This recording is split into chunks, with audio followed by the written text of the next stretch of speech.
Do you see yourself? I mean, do you see yourself on one side of that coin or something? I'm very much more on the social activism side than the political activism side, mainly because of what I said about I don't really believe. The sad thing is like your allies are more likely to go with you socially than politically. And honestly, like I don't say I'm a CRTist, but they have a good point on a lot of this stuff, right? Like it is very rare there's going to be a big positive change that isn't in the interests of the majority, let's say, right? Like it's not likely they're going to say, hey, you know what, if we did this big thing, it would really help Black Americans. So therefore, let's do it, right? So it's very difficult for me to see how some of that comes together. Um, but at the same time, as I said, all I can do is I'll be there and I'll support and I'll cheer it on. I'm a cynic in that sense.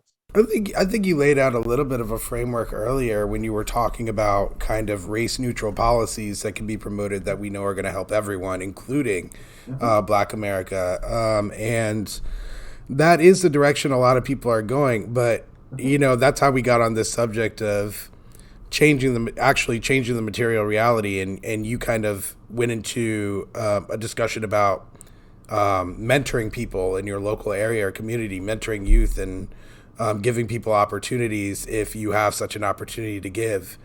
And I think that that's great. That's what I try to do as an instructor at a community college. You know, I make sure that I support my black students, and they're able to come to me and talk to me about their unique struggle as black students, and they do have a unique struggle, which is um, it's very interesting.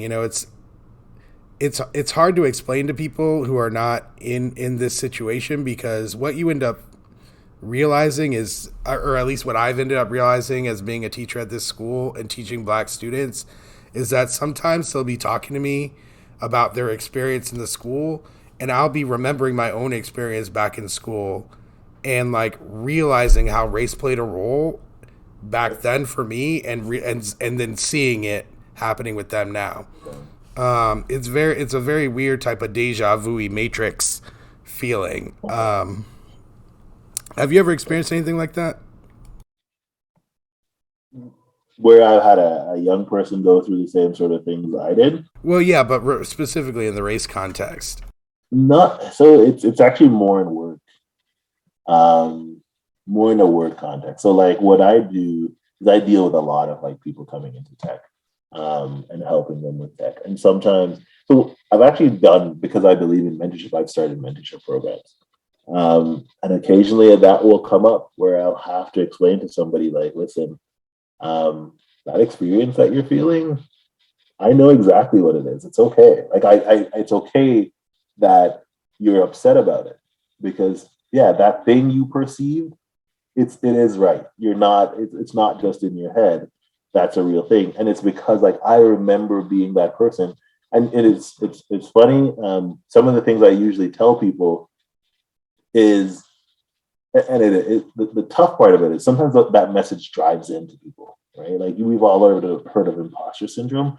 Like a lot of times, like black people in tech have sort of something like that, where even if they're good, they've had it so many negatives pointed in their direction that you could still watch it playing on their mind, and it's holding them back from their full potential. And so one thing I've been lucky, because I've reached a good point in my career, is I can now talk to young people and say, hey, I know a tip for 10 years from now. You drop all of it. You are so much better than they think you are, so much better than you think you are, because of you've been listening to them. Forget it. They're wrong. You're wrong. You're better than that. And I could help them sort of see it. And sometimes I'll play other parts of themselves, because one thing I try to be good at, I'd say in my job, is trying to figure out who a person really is, and then speaking to them from their own angle. And sometimes I will talk to these people and just show them like how much better they are than others think they are, or that they've told themselves, and just say like, hey, sometimes you wish you could go back, like us, we wish we could go back in time and speak to younger us.